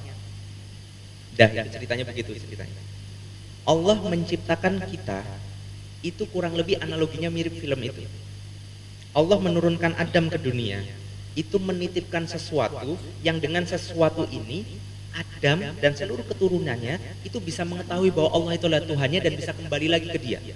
Sama kan kayak film Joshua. Nah, tahu nggak bedanya apa? Bedanya kalau Joshua itu dititipin kalung, kalau kita dititipin apa? Dititipin apa? Dititipin akal. Karena dengan akal itulah kemudian kita bisa mencari Tuhan. Maka nanti ada episode di Fastabiqul Khairat judulnya Finding God. Bukan Finding Nemo ya, Finding God, mencari Tuhan. Dengan akal ini manusia akan kemudian bertanya banyak hal, termasuk siapa pencipta kita. Nah, fungsi akal ini yang perlu kita bahas. Karena apa? Karena orang yang terlalu mendewakan akal itu juga salah. Tapi orang yang tidak pakai akal itu juga salah. Maka kita harus tahu fungsi akal ini sejauh apa untuk bisa kita maksimalkan. Ada golongan Islam ya, golongan akidah yang disebut Mu'tazilah. Mu'tazilah itu orang-orang yang selalu menggunakan akalnya dalam melakukan sesuatu. Ini juga salah. Maka kita harus tahu porsinya. Tadi Ibu bertanya sangat baik. Kapan sampai waktunya kita harus berhenti bertanya? Kapan waktunya sampai kita sudah bisa membuktikan bahwa Allah itu Tuhan kita? Manusia, Ibu, nanti kalau ini bocoran saja ya. Manusia, kalau kita bahas di sesi kedua di Fastabiqul Khairat itu, kita akan memahami bahwa manusia itu tidak bisa mendefinisikan kebenaran. Bahwa yang namanya benar itu apa itu manusia tidak bisa tahu. Coba saya mau tanya, makan itu benar mana? Pakai tangan kanan atau pakai tangan kiri? Saya mau bertanya, itu hasil dari berpikir atau dikasih tahu? Dikasih tahu siapa? Dikasih tahu Ustadz dikasih tahu siapa? Baca dari mana? Ujung-ujungnya kan dari Rasul dikasih tahu siapa? Wahyu lewat malaikat Jibril, dikasih tahu siapa? Malaikat Jibril diperintah Allah. Maka manusia itu tidak bisa mendefinisikan mau pakai tangan kanan atau pakai tangan kiri. Coba kalau tidak percaya, ada anak bayi disuruh aja kasih makan, pakai tangan kanan atau pakai tangan kiri? Bisa pakai kaki. Kenapa? Karena tidak bisa mendefinisikan kebenaran. Mohon maaf, buang air itu kira-kira yang benar berdiri, duduk, apa jongkok? Tahu dari mana? Dipikir sendiri atau dikasih tahu? Dikasih tahu. Ibu, yang betul kalau perempuan itu menutup semua kecuali muka dan telapak tangan atau bebas-bebas saja? Kenapa? Karena dikasih tahu. Bahwa kesimpulannya sederhananya adalah manusia tidak bisa mendefinisikan kebenaran, maka kebenaran itu harus dikasih kepada yang maha benar. Zat yang tidak mungkin salah siapa? Allah. Maka proses yang pertama adalah membuktikan bahwa Allahnya itu siapa, Tuhannya itu siapa. Ngerti maksud saya? Bingung apa enggak? Bingung. Oke, kalau bingung bagus. Sebuah cerita. Bukankah kita diperintahkan untuk sami'na wa ta'na tadi tulisannya kan ya? Bukannya kita diperintahkan untuk nurut-nurut saja. Nah ini. Bukankah kita diperintahkan untuk sami'na wa ta'na? Sudahlah, tidak usah banyak tanya, tidak usah banyak cincong. Karena yang banyak tanya itu orang Yahudi. Coba baca di surat Al-Baqarah, kan dia banyak banget bertanya kan ya. Disuruh gorok namanya sapi betina. Al-Baqarah kan namanya kan begitu. Banyakan tanya, sapinya yang kayak apa ya Musa? Ya sapinya pokoknya yang nggak tua nggak muda. Nggak tua nggak muda itu berapa hari kira-kira, ukurannya berapa, warnanya itu apa? Kuning, putih, apa hitam atau apa gitu. Ada tanduknya atau enggak? Gedenya seperti apa? Matanya seperti apa? Terlalu banyak bertanya. Itu memang tidak baik. Maka kita harus tahu batasnya sampai kapan. Bukankah kita diperintahkan untuk sami'na wa ta'na? Coba kita dengarkan ilustrasi sederhana ini. Ada ibu punya dokter langganan, ada. Jadi kalau sakit yang sifatnya ringan itu ke situ. Ada. Pertanyaan sederhana. Ibu datang ke sana karena dikenalin orang atau tahu-tahu aja datang lagi sakit gitu, ngerges badannya terus, "Wih, dokter mampir ah" gitu. Kira-kira yang mana? Yang pertama atau yang kedua? Yang pertama. Butuh alasan kan ya? Butuh mencari kan ya, butuh ada teman yang sembuh dari situ kan ya. Terus ditanya, "Kamu dokternya di mana?" "Itu di Pak Waluyo." "Oh bagus, alhamdulillah, mujarab lah kalau buat saya ya, 2 hari 3 hari udah langsung hilang, biasanya sampai berminggu-minggu dan seterusnya." Akhirnya kita datang ke sana. Setelah kita datang ke sana, kira-kira kalau kita datengin rumahnya Reot, kira-kira percaya enggak? Nyampe sana ternyata rumah gubuk, suwung gitu, nggak ada apa-apanya gitu, malah ada orang pakai sarung bertelanjang dada di depan, jenggotan gitu. Kira-kira mau masuk ke dalamnya? Enggak. Harus ada bukti berikutnya. Bukti berikutnya apa? Oh, nyampe sana ada pelangnya, kan begitu. Rame itu indikasi baik atau buruk? Baik. Oh, dokternya rame, berarti ini dokter laris kan gitu. Kalau laris berarti bagus kan gitu. Oh, dokternya ini juga praktek di rumah sakit Premier misalnya. Oh, praktek juga di rumah sakit ini dan itu gitu. Oh, ini berarti dokternya bagus. Kita masuk dilayani dengan profesional, terpampang banyak kemudian apa tuh? Piagam-piagam. Oh, dokter ini bahkan menemukan teori ini. Wah, luar biasa sekali dokter ini. Misalnya begitu kan ya? Meyakinkan kita enggak? Oke. Kemudian kita akhirnya ketemu dokternya, diperiksa. Setelah diperiksa, kita dikasih 3 obat. Dokternya bilang begini, "Bu, 3 obat, yang 1 harus habis, ini antibiotik. Yang kedua, ini diminum kalau ibu batuk. Kalau batuknya sembuh, berhenti aja. Yang ketiga ini Bu, ini vitamin, boleh diminum, boleh enggak. Kalau lemes diminum, kalau udah nggak rasa nggak butuh, nggak usah diminum. Kapan waktu kalau lemes lagi, diminum lagi boleh." Ibu kalau dikasih obat begitu, pernah protes nggak? Pernah ada yang nanya, dok, ini kandungannya apa ini? Unsur terkandung di obat ini itu apa? Kenapa mereknya ini? Kenapa nggak merek lain? Ini kalau saya minum, yang terjadi reaksi kimianya bagaimana dok? Ada yang nanya begitu? Ada yang nanya begitu? Hebat kalau ada yang nanya begitu. Ada? Nggak ada kan? Kenapa Bu? Kenapa ibu sami'na wa ta'na sama dokter? Karena ibu sudah membuktikan bahwa ini dokter beneran ini. Ngerti maksud saya? Karena ibu sudah membuktikan bahwa ini adalah dokter yang beneran, apapun yang dikasih sami'na wa ta'na. Nah, itu menjawab pertanyaan ibu yang tadi. Kapan kita harus berhenti bertanya? Saat kita sudah bisa membuktikan bahwa Allah adalah Tuhan kita, Rasul adalah utusannya, Al-Quran ini adalah firmannya. Maka apapun kata Allah, apapun kata Rasul, sami'na wa ta'na. Ngerti maksudnya? Itu yang harusnya menjadi jalan orang untuk beriman. Kalau sekarang kan nggak begitu. Saya kalau ngelihat Facebook itu kadang sedih gitu, ngelihat orang debat gitu kan ya. Kayaknya tuh energinya tuh kebanyakan gitu. Sampai kok sempet-sempetnya debat semacam ini gitu. Misalkan debatnya begini. Orang Kristen debat orang Islam tuh aneh gitu. Katanya kalau mau bersuci harus wudu. Tapi kalau kentut batal. Kalau batal, biar suci lagi gimana caranya? Wudu lagi, tapi pas wudu pantatnya nggak dibasuh. Aneh ini. Coba ibu mau jawab apa coba? Ibu nih wudu kan suci, mau sholat kentut. Yang kentut apanya? Pantat kan ya. Habis itu wudu lagi, kenapa pantatnya nggak dibasuh?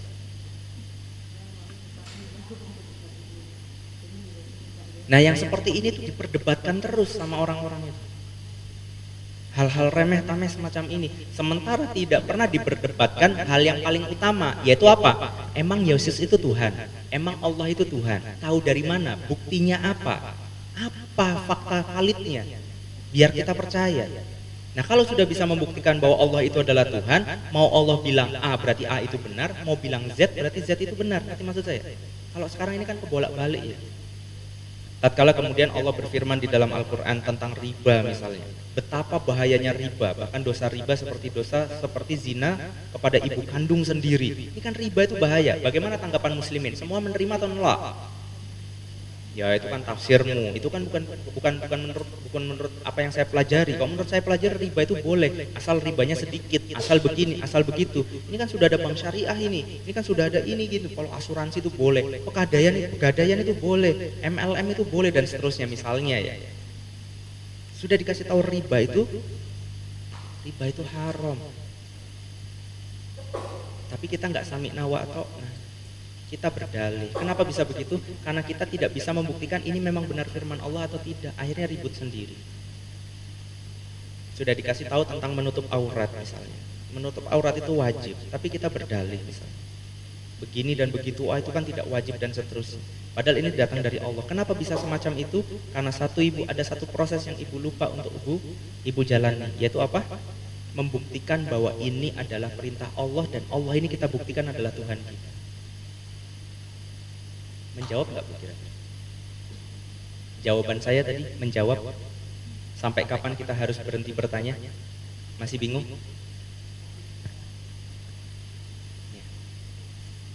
Jadi kita boleh berhenti bertanya tentang Islam tatkala kita sudah membuktikan ujung pangkalnya. Dulu saya pernah kuliah di industri, ada yang namanya fishbone diagram, itu tahu? Ada yang tahu, ada yang enggak ya? Jadi diagram tulang ikan. Jadi kalau mau membuat sebuah rantai masalah, itu harus diselesaikan yang pangkalnya dulu, yang tulang utamanya dulu, nanti baru tulang rantingnya itu baru dibahas setelahnya. Nah di Islam itu tulang tengahnya itu namanya akidah. Akidah itu artinya ikatan, asal katanya uqdah. Maka ada istilah uqdatul kubro, simpul terbesar. Uqdatul kubro ini memuat 3 pertanyaan terbesar di dalam Islam. Yang pertama, kenapa kita diciptakan? Untuk apa kita diciptakan dan akan kemana kita setelah kehidupan ini berakhir. Nah, hasil dari pertanyaan ini adalah keyakinan yang disebut dengan akidah. Nah, akidah ini adalah proses panjang yang harus ibu buktikan biar keimanan ibu itu kuat, biar ibu bisa menjawab pertanyaan tentang Islam yang paling mendasar. Kenapa kita harus Islam? Saya punya om saya punya anak. Menarik ini, anaknya terus kemudian pertama kali datang ke masjid untuk sholat Jumat, gitu. Anak keponakannya ini duduk tenang, terus dia tanya, "Pak, Allah mah yang mana Allah?" Gitu. Allah ada, di mana? Ya di sini. Ya di mana? Ya kan nggak kelihatan. Kok bisa nggak kelihatan?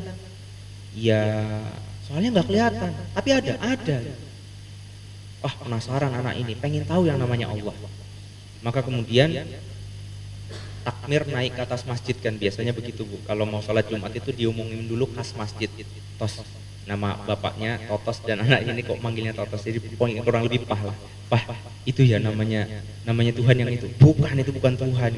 Jadi takmirnya turun, ganti lagi khotib. Oh yang ini Pak, yang Tuhan yang ini. Bukan, Tuhan itu bukan manusia. Terus Tuhan itu ada di mana? Ya ada di sini. Berarti kalau di sini nggak ada di situ dong. Ya ada di situ juga. Berarti Tuhan banyak dong Pak. Coba. Kira-kira anak ini salah nggak nanya begitu? Udah. Kitanya saja nggak bisa jawab. Padahal ini adalah proses pembelajaran yang harus kita sampaikan kepada anak-anak kita tentang betapa benar Allah itu, betapa real Allah itu.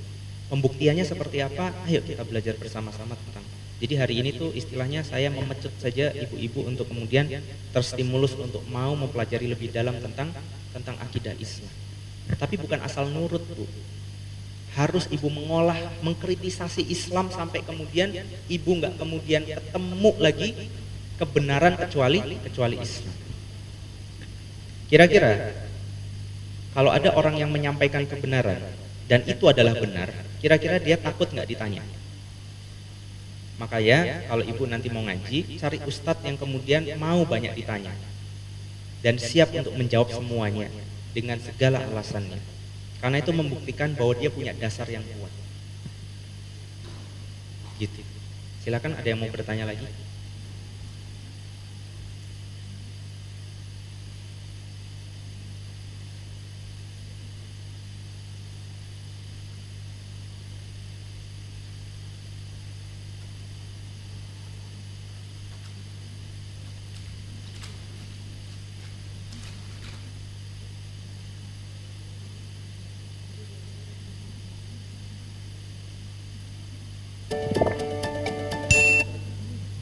Ada yang mau bertanya lagi? Silahkan. 11.14. Ada yang mau bertanya lagi? Silahkan. Iya, silahkan Bu.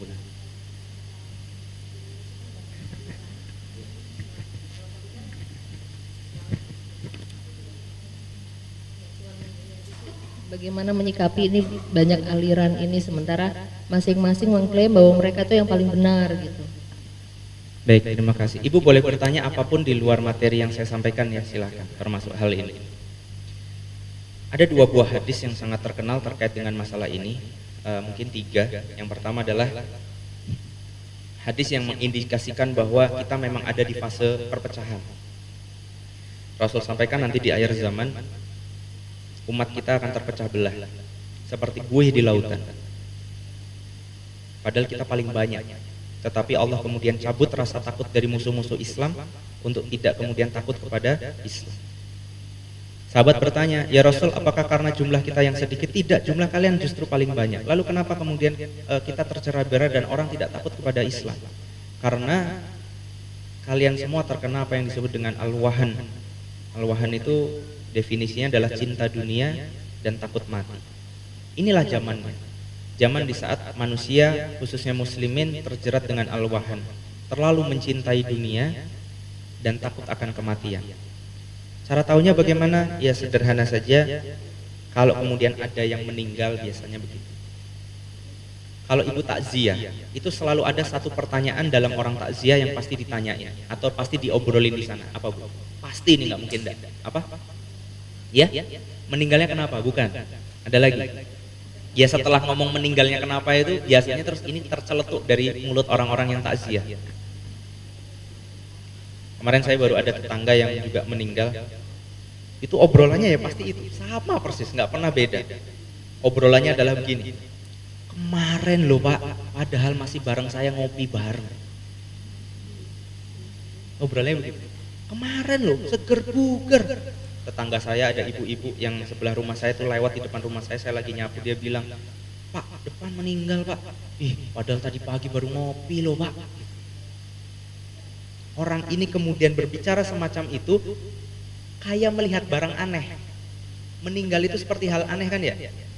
Ibu kalau misalkan ada meteor jatuh, buar gitu, terus orang pada berkeliling kan ya, atau ada kecelakaan hebat orang pada berkeliling kan ya, terus nanyanya kan pasti begitu, kok bisa ya, kok bisa ya, kok bisa ya, begitu ya. Tapi ini lucu ketika yang ditanyakan meninggal. Kenapa? Karena meninggal itu hal yang paling dekat sama kita. Ya kita ini juga bakal mati Bu, nggak perlu heran. Ini habis ngisi begini, saya jatuh bisa, ibu bisa. Cuma kan yang kita nggak tahu kan siapa yang duluan, siapa yang belakangan kan ya. Bisa jadi ibu duluan atau saya belakangan kan begitu. Ya kan bisa jadi kan ya. Nah ini tanda-tandanya kita kayak nggak rela meninggalkan dunia. Kenapa bisa begitu? Ya karena kita mempunyai al-wahan itu tadi. Kita merasa diri kita itu bakal hidup di sini selama-lamanya. Padahal kampung kembali kita yang terbaik itu adalah akhirat. Itu yang hadis pertama. Hadis kedua, Rasul katakan bahwa di akhir zaman umatku akan terpecah menjadi 73 golongan. Sintaini wasabaina millah. Nah ini yang masalahnya setelah itu kemudian Rasul bilang kulluhum finnar, semuanya masuk neraka illa millatan wahidah, kecuali satu golongan. Di dua hadis ini jawabannya tentang golongan ini berbeda, dua-duanya sama. Sahabat bertanya, siapa golongan itu ya Rasul? Coba lihat. Pertanyaan sahabat itu luar biasa. Sahabat bertanya sama Rasulullah, ya Rasulullah, siapakah golongan yang selamat? Kira-kira sahabat bertanya sama yang gak selamat atau bertanya tentang yang selamat? Tentang yang selamat. Ini yang seharusnya kita pikirkan jadi umat Islam. Kalau sekarang kita nyari yang salah atau nyari yang benar? Kira-kira kalau ada perdebatan tentang perbedaan, yang dicari itu yang salah atau yang benar? Kebanyakan cari yang salah. Oh ini salah ya, ini salah ya, oh ini dari itu, oh ini dari kelompok ini dari kelompok ini, ya salah ya, ini salah ya, ini salah. Tapi kita lupa satu, bahwa kita seharusnya bersatu karena kita punya kesamaan. Apa kesamaan kita? Kita sama-sama orang Islam. Sahabat bertanya, siapa yang benar ya Rasul? Siapa yang selamat ya Rasul? Kata Rasul di hadis yang pertama, mereka yang menjadikan sunnahku dan sunnah para sahabatku, ya ada di atas mereka. Mereka menjalankan itu, sunnahku dan sunnah para sahabat. Di hadis yang kedua, kemudian Rasul bersabda bahwa yang selamat itu adalah orang-orang yang berada dalam jamaah muslimin, al-jamaah. Maka dari dua hadis ini kita sering dengar istilah ahlus sunnah wal jamaah. Karena ini memang golongan yang selamat. Tapi apakah golongan yang selamat ini dari satu jenis harokah?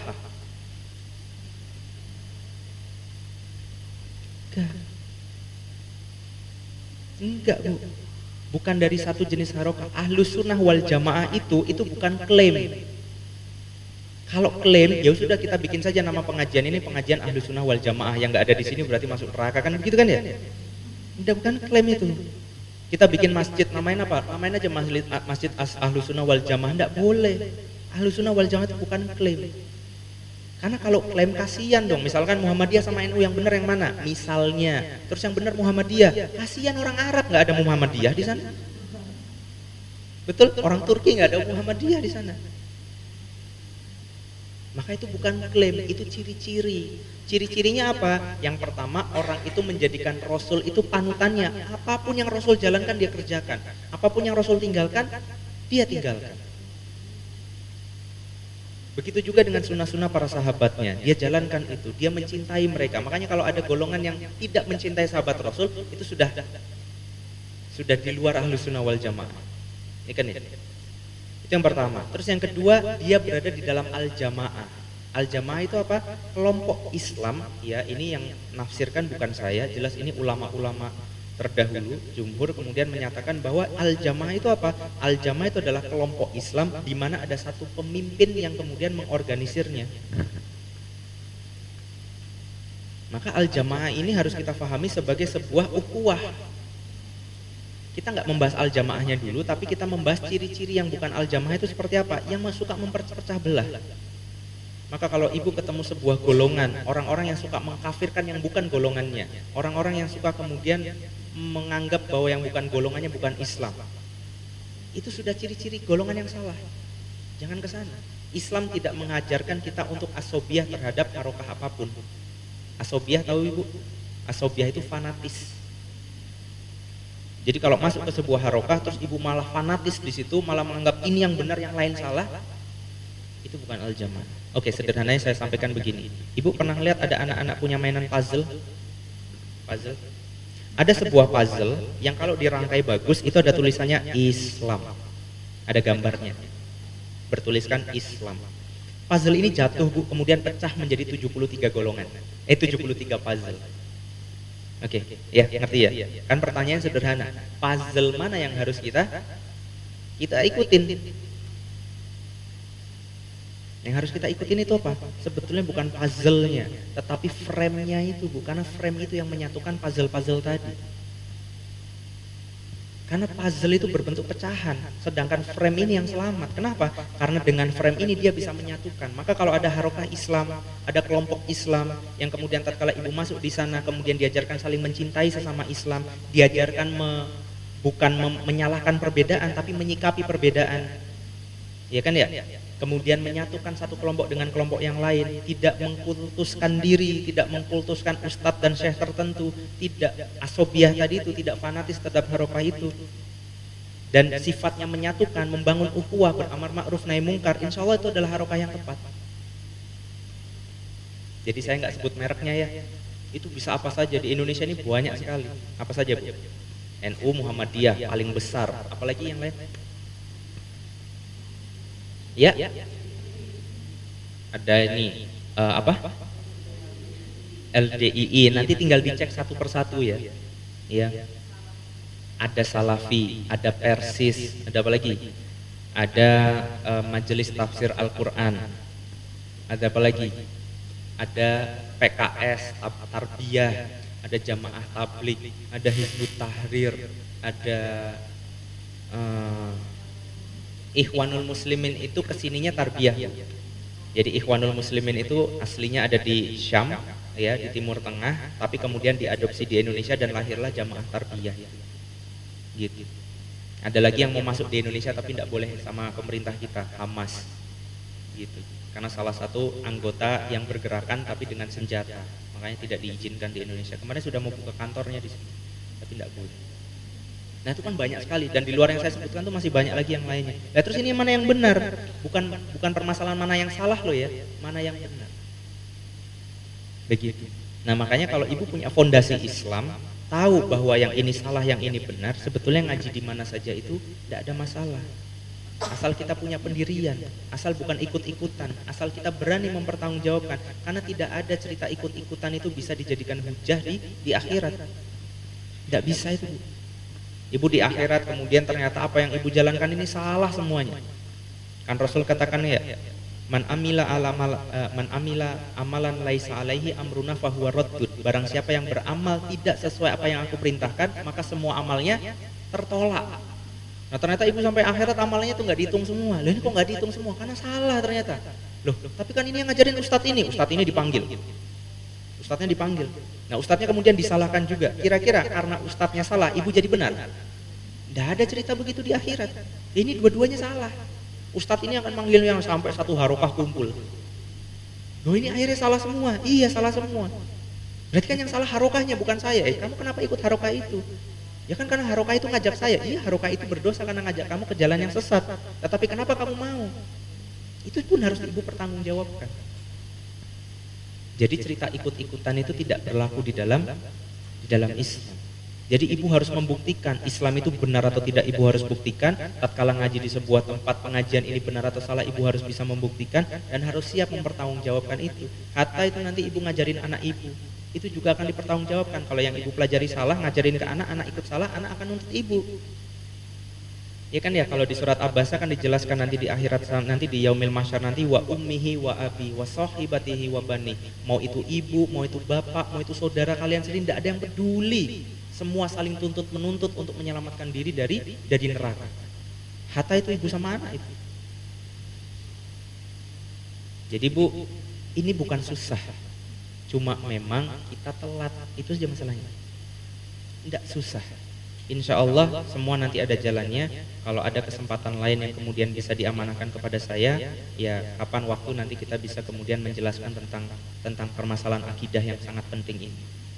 Saya tidak datang dari harokah manapun Ibu. Jadi walaupun memang saya berharokah, tapi kan itu pilihan. Harokah itu kayak nasi goreng Bu. Ibu suka Magelangan atau suka nasi goreng Indofood misalkan, atau nasi goreng Jawa, itu kan selera. Jadi kalau saya sukanya nasi goreng Jawa, ibu tidak boleh nyalakan karena selera saya. Yang penting apa? Yang penting ini nasi goreng bukan spaghetti. Ngerti maksudnya?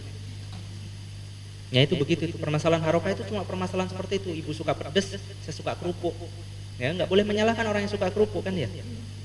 Gitu. Asal yang kita makan masih sama, yaitu nasi goreng. Nah, bagaimana membuktikan nasi goreng ini betul? Nah itu yang disebut akidah. Jadi akidah adalah membuktikan bahwa nasi goreng ini nasi goreng atau bukan, gitu Bu. Ini kalau ada yang nonton videonya langsung di sini langsung pusing. Wah, akidah itu tentang nasi goreng ternyata. Baik, ada yang mau tanyakan lagi? Silahkan. Kalau tidak ada nggak? Gak apa-apa loh bener tanya. Saya dengan senang hati. Masih ada waktu? Ada mau bertanya?